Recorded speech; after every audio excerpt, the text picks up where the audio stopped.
Okay, so, hi. Welcome to another video. Yeah, videos. That's what happens on YouTube. Welcome to Sketchbook and Yap, the cop-out content for when I'm lazy. Does that make you want to watch this? That I just called it lazy? I'm gonna mention one thing, like right now. I'm in bed currently, so I am holding the microphone. That's new. I never hold the microphone. I'm not hating it currently, so we'll see. But that means that if you hear any rustling like this, that was me scraping my nails against my duvet, or like any like noises of me handling the microphone, please, hey, get yourself some good karma for the new year and don't mention it. So Sketchbook and Yap is a sketchbook session, and I record a one-woman comedy podcast over it, basically. I do question the title of this series, but it's been over a year, and I simply do not have the creativity to come up with a better one. So, if you do, and you are willing to relinquish all creative property, feel free to share with the class in the comments. Usually what I would do at this point was talk about the drawing. I haven't done the drawing yet. I'm planning on doing it tomorrow, so I have no idea what you're watching right now. I'm sure it's great, but I can't tell you anything about it. So, back by popular demand, Sketchbook and Yap. First topic, it's a new year. It's a new dawn, it's a new year, it's a new life for me. And on New Year's, like any cool person in their 20s, I hang out with my family on New Year's. I don't think I've been to a New Year's party ever. Ever. I'm not gonna get into like specifics on how my family works because frankly I've had to make a PowerPoint to explain it to people before. All you need to know is that every New Year, 3 teams consisting of 2 players between the age of like 11 and 67 pair up and participate in what I can only compare to the Hunger Games. And it's been like there's a couple of classic games that happens. Usually we all start off with some sort of game where we are looking for items. This is my least favorite. I have absolutely no spatial awareness and my eyes simply do not work. Like, I can't find anything. This year we were hunting Q-tips.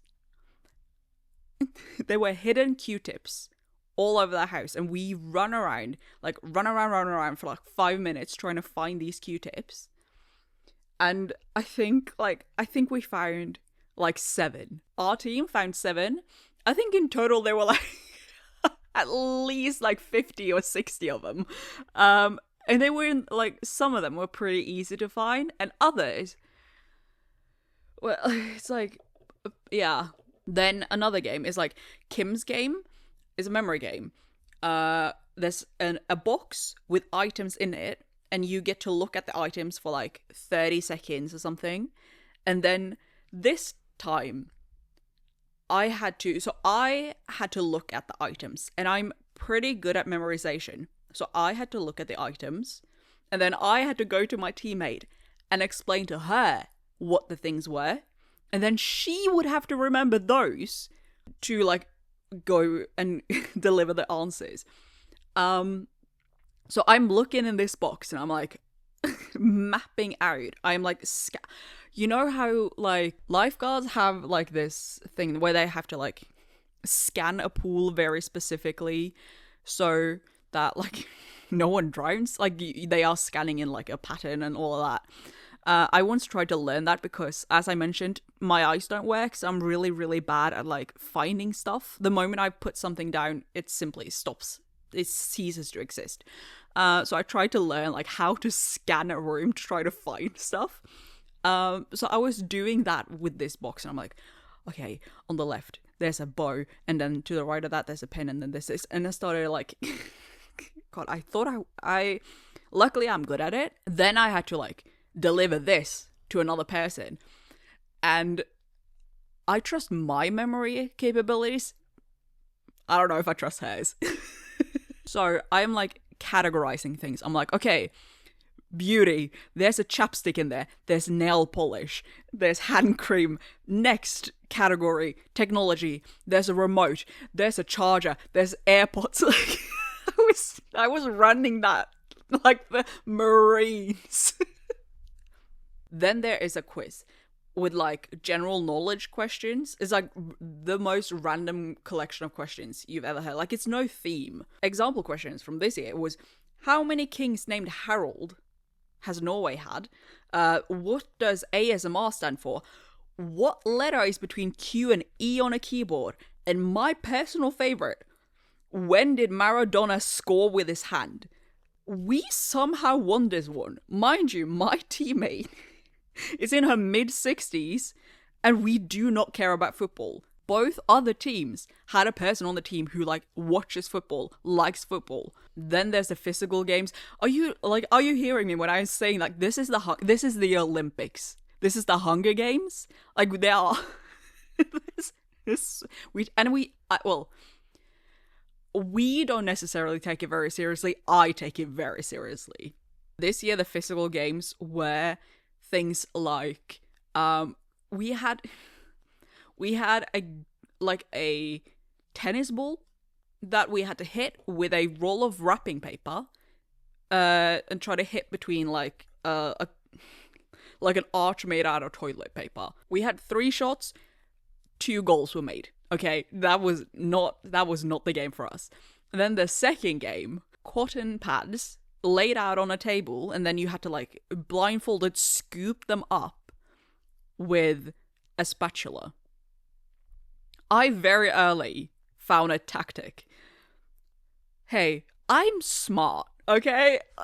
So I was like, I need to go last because I think I might have a tactic in mind. Like, I have an idea on how I'm going to ace this. And I don't want to be before any of the other teams because they will steal my technique. So I made sure, I was like, we need to be last. And so our team went last. I watched everyone else go and like try to scoop up these cotton pads that you have no idea if you're getting any of them. And then my turn comes, and I am so proud of myself because no one had the idea of just collecting, like scraping the cotton pads into like a smaller contained area instead of like trying to scoop under a like thin layer of cotton pads on a table. I just kind of turned the spatula around and then like scraped all of the cotton pads into like the middle of the table, as far as I could tell at least, because I couldn't see anything. And then I started scooping up. Wet like a charm. Now, what you need to know about me is that I hate competitions. And I know when I say that I like, these are the Hunger Games, I'm taking this so seriously, that doesn't sound like I hate competitions. I hate competitions because, to me, competitions often feel like life or death situations. During, like, New Year party games, where one of my opponents is an 11-year-old, my pulse reaches levels that I get from running. Like, this year, I had, my peak pulse was 138, like, beats per minute. You would think that, like, I was, like, actively, like, in danger with how quickly my pulse raises during, like, these type of situations. And people don't believe me when I say that I don't like competitions.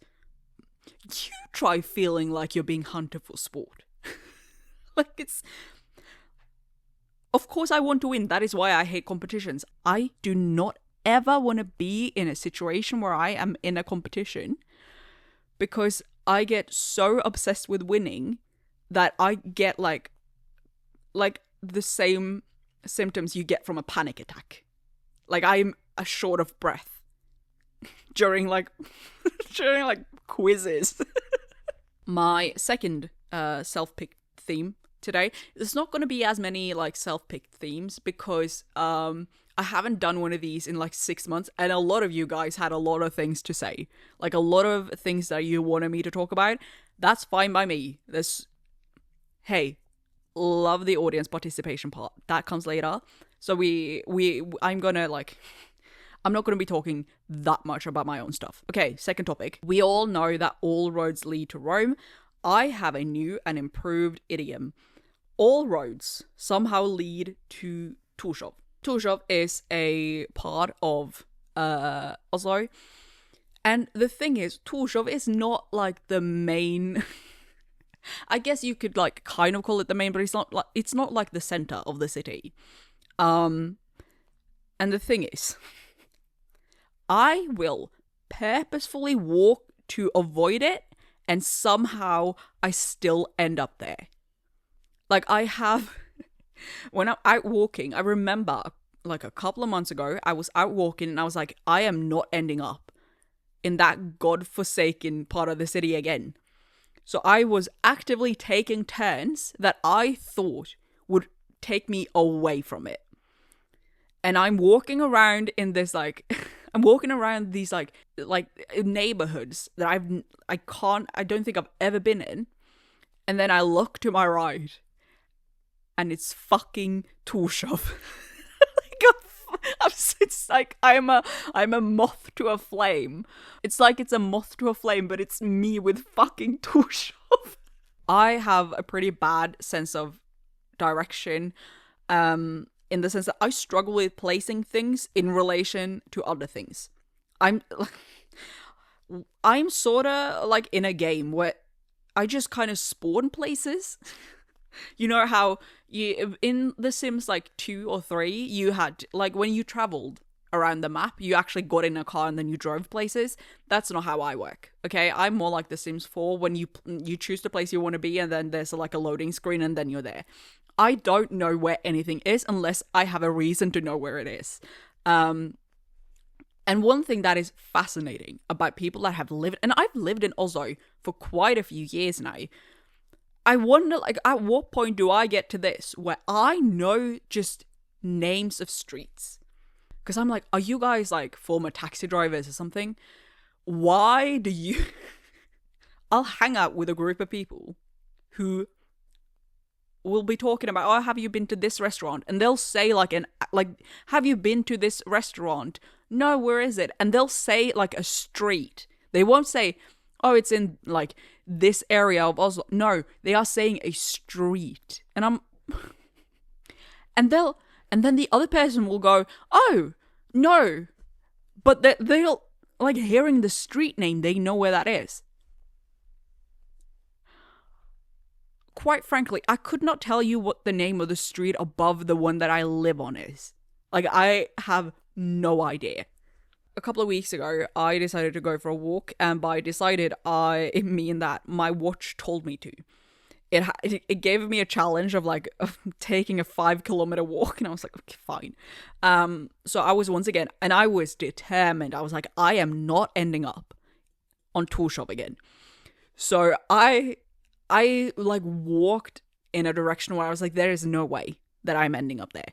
But I was walking in a place that I've never been before. I had no idea where I was. Got stopped once, and a lady asked me for a street address, and I said, I have no clue. And I walked and I walked. I had no idea where I was until at one, like, I turned, because that's the thing, when you kind of just spawn places, is that you recognize places that you've been a couple of times because you've been there. But like, other than that, I have no idea. So I turn a corner and I'm like, oh, that's where this is in relation to where I live. Huh. Wasn't aware.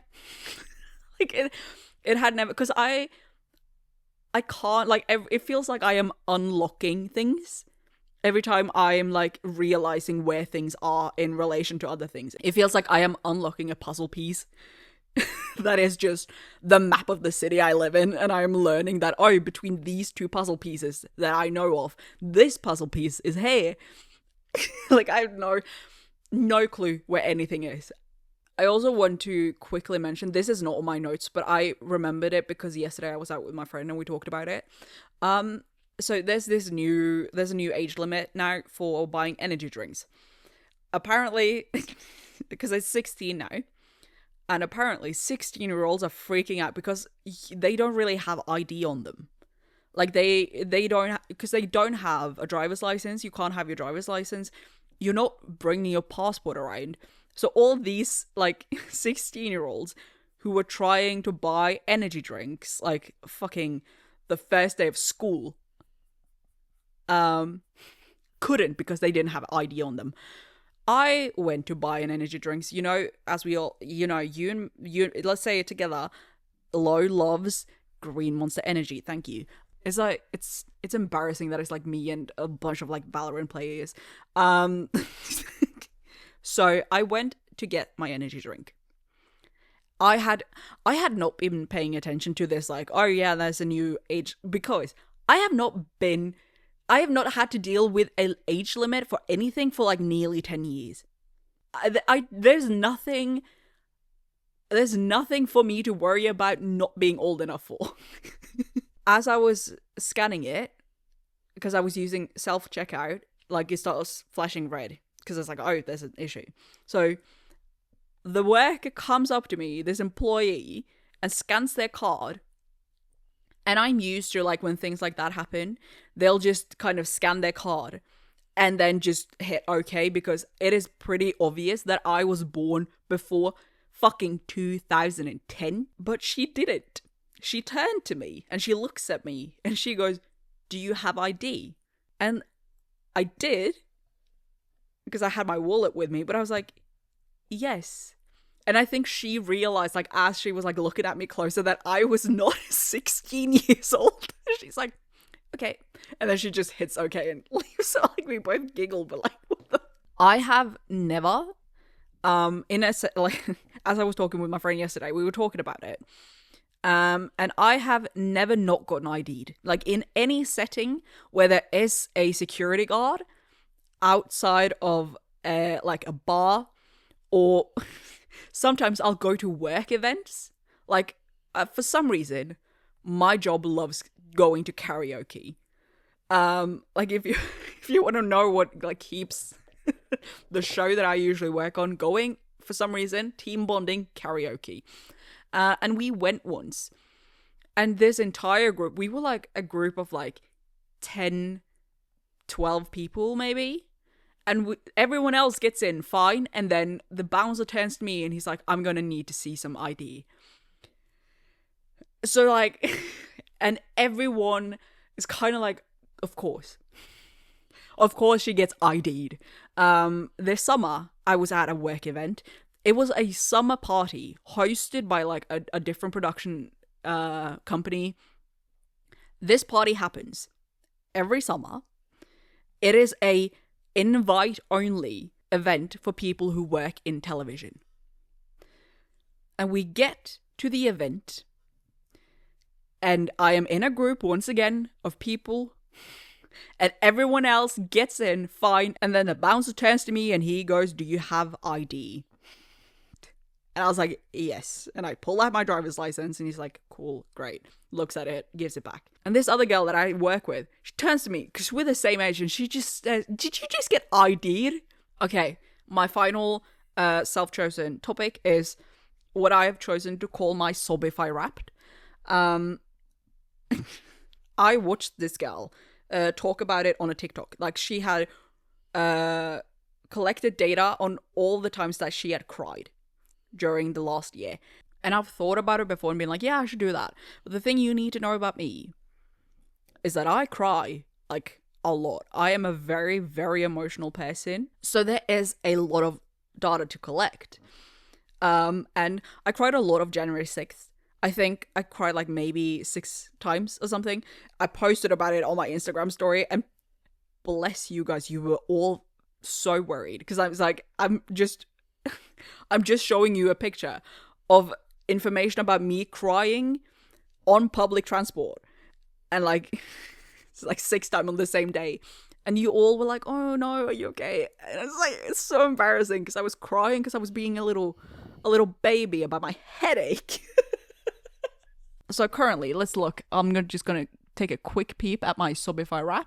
3, 6, 9. We have 10 entries. It is currently the 15th. Okay, so the biggest gap with no crying was January 2nd through January 5th. And then I started crying again a lot on January 6th. Since then, it's been like a solid, like every other day at least. Okay, we have made it to audience participation. I went on my Patreon. I went on my... Why am I trying to think so hard? I have this listed in front of me. I went on my Patreon, I went on YouTube community post, and I went on Instagram. As like a favor to Patreon. Because like I think it feels so embarrassing to like try to promote your Patreon. I would love it if you guys supported me on Patreon. You can join for free if you'd like, and you know, I'll post, you know, stuff like asking for questions for things like these. And if you want stickers, there are 2 options for stickers. Hey, what a great ad read, huh? I decided to answer everyone's questions, just as like, maybe not every single question, because sometimes people will leave like 5 different questions on one comment, but at least everyone who asked a question on Patreon is getting an answer to at least one question from their comment. So first question is, what camera / mic / editing software do you use to make your videos? And any other behind the scenes tips or fun facts? I've turned to mainly filming with my DJI Osmo Pocket 3 and the DJI mic because it films in 4K and it is very small and compact. I'm currently recording with a Blue Yeti mic. This microphone was like the first ever time I bought something. I bought it like close to 2 years ago when I hit, I think, 1,000 subscribers as like a celebration to myself. So this was like the first like purchase I made for like content creation, I guess. So those are the 2 main things I use for both like short form and long form content. Do I necessarily love everything about the DJI Osmo Pocket 3 and the microphone? No, but one thing is that you're never going to have something that is like 100% perfect in everything. So sometimes you just need to be like, yeah, this is it. This is like good enough. With editing, I edit everything using Final Cut Pro. I do not understand how anyone is editing on their phone. I can maybe understand an iPad because it's bigger, but with a phone, I don't understand. I also do the most. I film all my videos in log, so this is what my raw files look like, and then I color grade them afterwards. Any tips or tricks? I mean, for editing, if you're editing on your computer, I guess I'm like old and decrepit, but I always encourage people to edit on their computer just because it has like... An editing software on your laptop usually has better capabilities than on your phone, but you know, you can get away with your phone. So like if you're using a laptop, learning shortcuts, like keyboard shortcuts, is so helpful because editing is such a tedious task. Like I think a lot of people who don't make content don't understand how much time editing takes. Like you kind of think of things as like, okay, you like maybe plan something and then you film it and then the editing and then you're done, and you see it as kind of the, not necessarily equal, but like you are expecting things to like maybe take the same time. You are expecting things to like maybe you be equally divided on like time spent. A video, like if you like planning a video can be like 2 or 3 hours, and then you film for like, you know, like 2 hours, and then you edit for like 17 hours. So using shortcuts is very helpful. Also, please look through your videos before publishing. Like certain like little minuscule mistakes will happen. I recently noticed on a video that I posted on like Instagram and TikTok that there is a spelling mistake, but other things are very big. Like if there is a whole section of your video that is just that like red media missing thing, or sometimes people will leave in sections of themselves repeating the same, and because, you know, you will repeat lines when you're recording things a lot of the time. And sometimes people will like leave in a section of themselves repeating the same line like 2 or 3 times because they haven't cut. And I know everyone's not as nitpicky as I am, but every time that happens, I find it a little bit jarring. So that's my tip. Look through your video. Like, I look through my video on like 1.5 speed to be able to like catch stuff, but I don't always want to like watch my video again. Okay, second question. Have you ever tried your hand at drawing robots? I have a sticker that says, I don't know how to draw cars. Same thing applies for robots. Anything machinery. The only non-organic thing I like drawing is buildings. I have no business drawing robots. Like, I don't. I'm not very interested in learning how to draw, like, machinery in general. Like, learning how to draw things like cars, robots, guns. Like, very... it's just not for me, really. What are some things you love to draw or your sort of safe stuff to draw? Oh my god, this is going to sound so safe. Unfortunately, I don't feel like I have anything that feels safe anymore. And that's a bit of a bummer. But I have been doing a lot of horse studies recently. Portraits are usually pretty safe. And drawing with graphite pencils those are like my comfort mediums. Like, drawing a portrait with graphite pencils is like, that feels very safe. It is, I might get frustrated, but like, it's not to the degree that I will get with a lot of other mediums. And the final question was, do you have any film or TV favorites of 2025 you'd like to talk about, or perhaps something you watched that was very bad and would be nice to just complain about? I went to the cinema. I went and watched the 𝐬𝐴𝐚𝐿 movie Trap in the theater, and I genuinely had this feeling during the movie. I was like, oh my god, what if we're never getting out of this? It felt like it was never ending. Like, the movie is about, oh my god. The movie is about, I'm trying to remember this. There's an artist. She's a singer. I think it's the daughter of 𝐬𝐴𝐚𝐿, which, I mean, she, great singer, but that explains why she's there. And then there's I think a bomber. Like, a guy gets into the arena where this girl's performing, and he's setting up bombs. And then half of the movie, you're kind of, okay, I think the premise is like, okay, like, is he going to be able to get out of the arena? Because, like, the police is there, yada, yada, yada, yada. And you kind of think in your head, you're like, okay, so the entire plot point is this guy going to get out of the arena or, like, get away with this? But no, because when he gets out, spoiler, by the way, for this horrible movie, he gets out, and then there's still more movie left. Like, he gets out of this arena, and you're like, okay, God, it's done. And then it just keeps going. And, like, I was having this feeling already, like, during the stadium setting. I was having this feeling of, like, I can't see an end to this. I know that, like, logically I was in a movie theater and I could have just stood up and walked out, but I felt like I was in a hostage situation.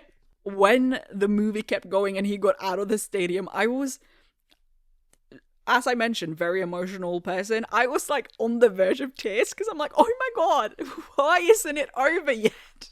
Why is it still going? So when the movie finally was over, like, when the movie finally ended and there was the credits, I felt so bad. I turned to my friend and I was like, I am so sorry. Like, so sorry. Other than that, there was it has to have been this year, a new season of The Devil's Game. Love that show. Did I prefer the first season? Yeah, because, like, there were some changes made in the second season that I was like, ooh, I don't know about this. It kind of like, it kind of feels like if you got off on the wrong foot in the beginning of the game, you were not, like, the thing with this game is you either end up in prison or you end up back in, like, the normal living quarters. But it felt like if you if you were unlucky and ended up in the prison, like in like the first early 1 or 2 episodes, you were never getting out of there because you then had like racked up so much like bad, not bad karma, but like you didn't have you were having bad sleep and you were at risk of elimination every single day. It felt a bit unfair. Let's see what else. Adolescence, I think that was also this year, wasn't it, on Netflix? Adolescence on Netflix. I watched it. I had like seen some like comments about it online, and I was like, okay, I'll check it out. And I watched the first episode, because it was pretty late at night, and I watched the first episode, and I was kind of like, I'll watch the first episode and then I'll go to bed. And then I watched all of the episodes, and then suddenly it was 4 a.m. Like, I could not stop watching it. So that was good. That was really good. Then we are moving over to my YouTube community tab. Have you ever considered moving to the US? I find it lovely that you are a bilingual girly. I'm just curious if you've ever considered it. Thank you for the bilingual thing. It's a very... I don't know if you're American. It kind of reads like an American because it feels like only Americans would ask if I'd considered moving to the US. Most people in the rest of the world are bilingual. Like, if I didn't speak English, not necessarily, I do speak English at probably a higher level than what is common, but like speaking English in Norway, that is the bare minimum. About the US, when I was 14, LA was like the promised land. It was so cool. I was like, oh my god, LA, that's where all the celebrities live, and that's where the movies are made, and it's sunny, and you have all of these cool shops. And like, I followed a lot of, like YouTubers. I've always been a YouTube girl. Like, I've always watched YouTubers. And I'd watch all of these YouTubers living in LA, and I was like, oh my god, this is so cool. And now I realize that I have free healthcare. Like, I don't know. I could tell you this right now. You could not pay me money to move to the US, especially on like an indefinite basis. Like, if you were like, hey, we will give you this much money to move to like Staten Island, but you don't know if you're ever going to be able to move back. Absolutely not. Like, no way in hell. There's no amount of money that you could give me that I would be willing to do that. If you were willing to give me like an insane amount of money to live in a like place of my choice for like a year, okay, maybe. But I'm going to be talking politics. I remember one time a Trump fan, a Trump supporter, I guess, commented on one of my videos, and it was so weird. I am genuinely really, really worried about the political state of the world. I do fear that the US have reached a point of no return. Like, not to bum you out or anything, but I do fear that the US has gotten to a point where it's not like impossible to get... I don't think you're ever going to get back to a place you've been, because people are not going to be able to forget all of the stuff that is going down right now. Like, especially, and we are sending our military to Greenland. Norway shares a border with Russia, and I don't think Trump is above claiming that he needs Northern Norway for like American safety, because we have a border with Russia, and then just while he's there, he's gonna like get some of the fish that we have. Yeah, so no. Have I considered moving to the US? Sure, when I was younger. Would I do it now? No. I'm very, very fortunate to live in, one of the... Like, this might be... It might sound like I am like an arse being like, oh, I live in the best country in the world. Like, how you kind of hear from a lot of places around the world. But I genuinely think that like living wise, I live in one of the best countries in the world, with concerning healthcare and like like social safety nets. So no, like you would have to offer me something better than what I have now. And very few places are going to be able to offer me that. Someone said that it's funny when people rank art supplies. I looked at other people's rankings to just see what supplies I usually talked about. And also, don't hold me accountable to any of these. Okay? We're doing a traditional A to D tier. So D tier is like the bottom and then A is the top. D tier, anything spray paint. No. Oil paint, chalk pastels and acrylic markers, they are D tier to me. C tier, water-based paints because I am impatient. Like, and this includes watered down gouache. I am really, really bad at using gouache, like, properly, I guess. I usually end up kind of accidentally turning it into watercolor. But I don't have the patience to wait for it to dry. And also, I prefer opaque mediums because when I make a mistake, I want to be able to cover it up. Other things in C tier is ink and fine liners. I use a lot of fine liners, but I don't like fine liners on their own. B tier is markers and oil pastels. Oil pastels is only getting B tier and not D tier because I had fun with them and made 2 drawings that I liked during my last sketchbook. If they had not proven themselves like somewhat useful during those 2 drawings, it would have been in D tier. But because I like those 2 drawings, they have like clawed their way up to B tier. And then in A tier, we have colored and graphite pencils, acrylic paint, digital art, and gouache paint when I am able to use it properly. Like when I somehow get like the water to paint ratio right, I love a good gouache. And then this one was so nice because someone said that I should talk about my style and how I pick or style my wardrobe. And they said, I feel like you have such a unique expression. I'd love to know more.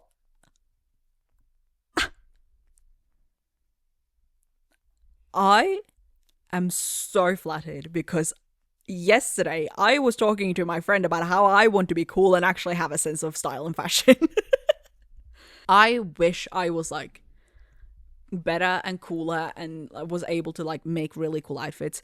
I am a very simple, often hoodie and jeans person, so it's really not that cool. However, like when I am able to put together outfits that look somewhat decent, I feel very proud of myself.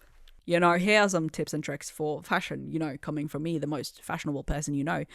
I remember someone on TikTok talked about the rule of 7, that you should aim for an outfit with a score of 7. So all things have at least 1 point. So like to get a score of 7, you could do like shirts, pants, jacket, shoes, bag, jewelry, and a hat. And that gives you 7 points. And I guess like certain things could have a score of more than 1. Like if you have like a very like loud like pair of trousers on, maybe they'll have a score of 2 and then you just need like, you know, 5 other things. But sometimes I just kind of think, am I wearing a score of 7 right now? It's not like foul proof. But it's, you know, it's always good. Like that is usually what I need to think about is I usually just have to put on more stuff. Like what makes an outfit look cooler a lot of the times is just like if you have more stuff on. And if all else fails, just put on jewelry and do your hair. And if you wear makeup, do your makeup. And that usually also helps. Here's some like low lore drop. My low lore drop. When I was a child, my mum said that when I wore something, it should always match something else. And I took this very literally.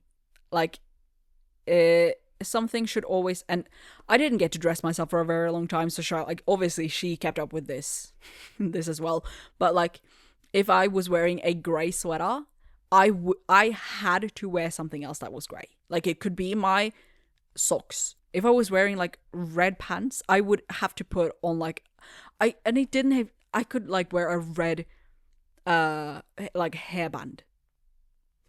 But whatever I wore had to match another color that I was wearing. Imagine you're wearing blue jeans, a white t-shirt, and then like a green cardigan. And now your mission is to make sure that you are wearing additional items in those 3 colors.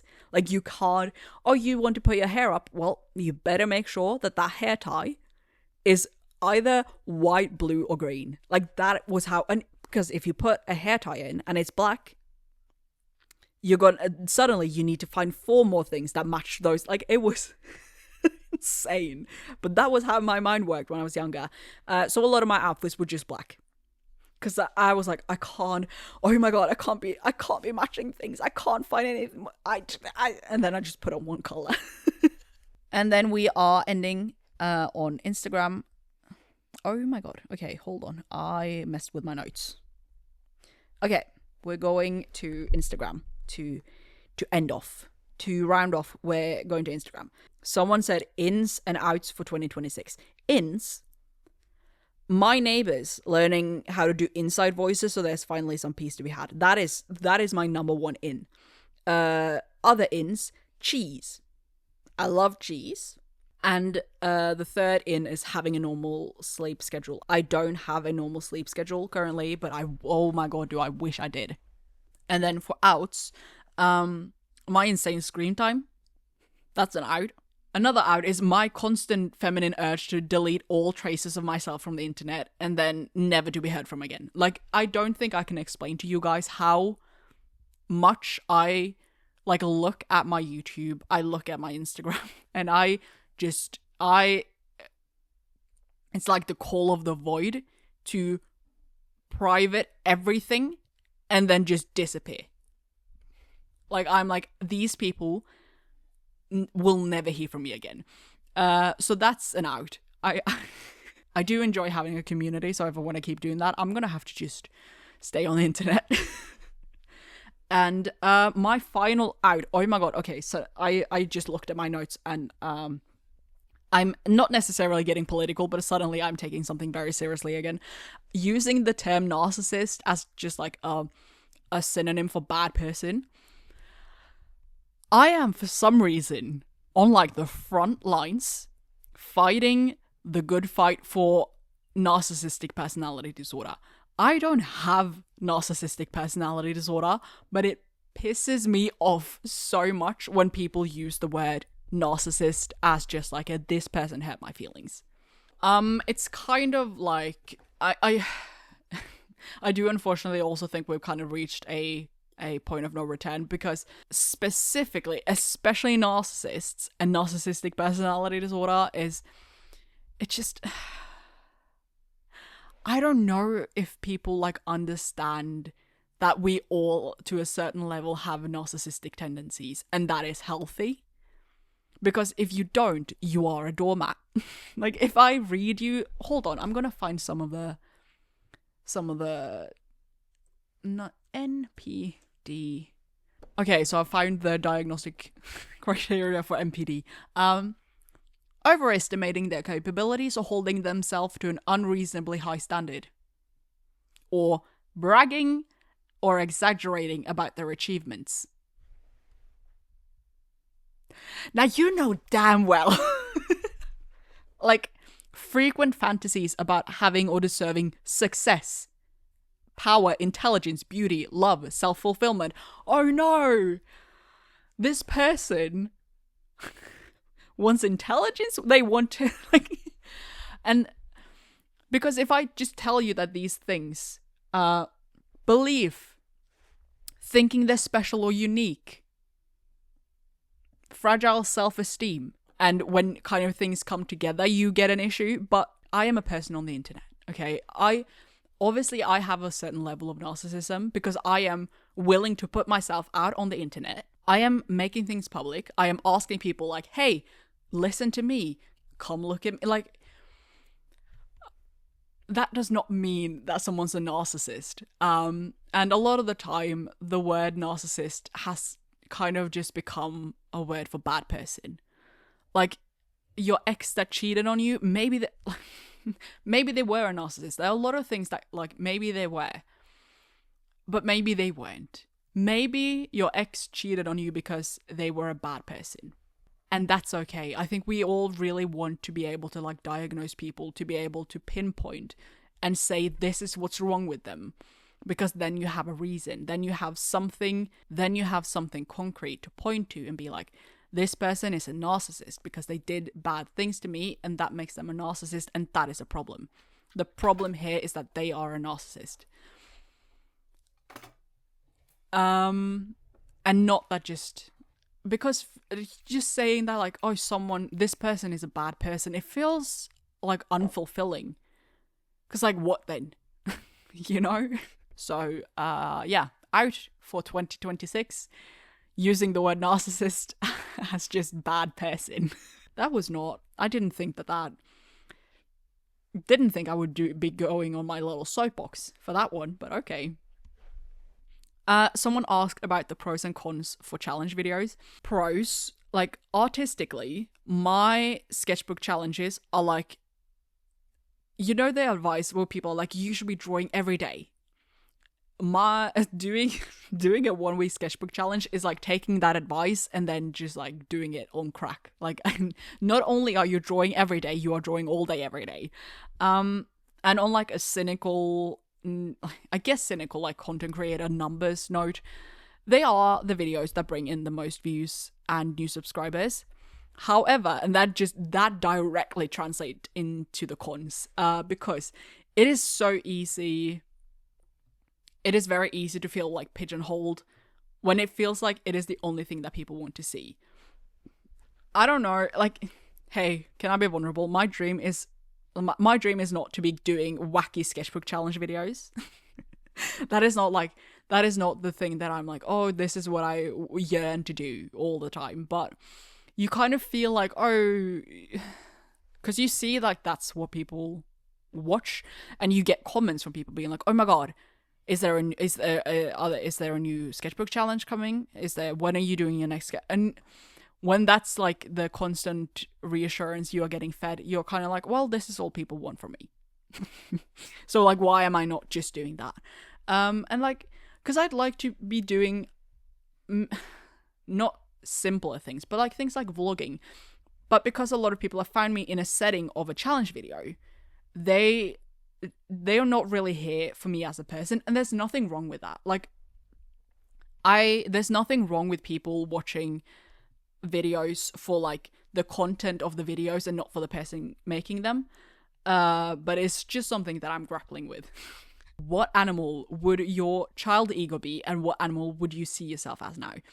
I found a test on the internet that I just took. And I like in my head, I was like, okay, thinking about like 6-year-old Lo versus me now. So as a child, I got owl, and then now it told me that I'm a walrus, which, ow, hit to my ego. As an adult, I am much more cautious and like introverted than I was as a child. There was nothing, and like I'm still obviously loving attention, but like as a child, it was like dialed up to 100. I had no issues. I could talk to anyone when I was a child, and then now, that is just not the case. So like, if I was to like think, maybe like, maybe now I'm more like I'd see myself as like a smaller animal, maybe like a more scared animal. What's because I'm not necessarily like a small personality. I'm just more skittish. What's a skittish animal? And then the final question was all childhood stories / movies that haunt you or you still obsess over. I watched Goosebumps as a child, specifically the episode with the one with the doll. I read the Goosebumps books as well when I was a kid, but I remember watching the episode of the one where like the ventriloquist doll comes to life, and I was terrified, horrified. I was so scared. I was so scared. I was watching it in the morning. I remember like sitting at my dad's house. My dad and my stepmom were asleep, so like the routine was that I woke up before them, and I would just go down get my breakfast from the fridge, and then I'd watch television in the morning. And I was watching Goosebumps on some sort of channel, and it was the one with the dolls, and I was so scared. And then I found Goosebumps on a streaming platform, like many years later, as like I was, you know, an adult at this point, or at least like a teenager. And I had the memory of the doll episode that I was so scared of. And I looked at it, and you know, there's something, it's it's like almost like looking behind the curtain. You're like, oh, this ruins everything, because obviously when I watched it at, you know, like 18 instead of age 6, suddenly it wasn't that scary anymore. And I haven't, maybe, you know, maybe that's what I should do. Maybe now I should watch it again now, as like an even older adult, and be like, reminiscing on how this piece of media, like the memory of it scared me up until I was like in my teens, because I just remembered the feeling of watching that show. We have made it to the end of the, I almost said episode. It does kind of feel like a podcast, doesn't it? We've made it to the end of the video. Thank you for hanging out with me. Thank you for letting me talk your little ear off. Sorry, something just flickered outside of my window, and I was like, it's on fire. This entire building is on fire. If you'd like, you can follow me on my other social media, and consider subscribing to my Patreon for like extra content with exclusive videos and stickers and stuff. And other than that, I mean, you would think after so many years I'd gotten better at ending videos. I haven't. So, just bye. Bye.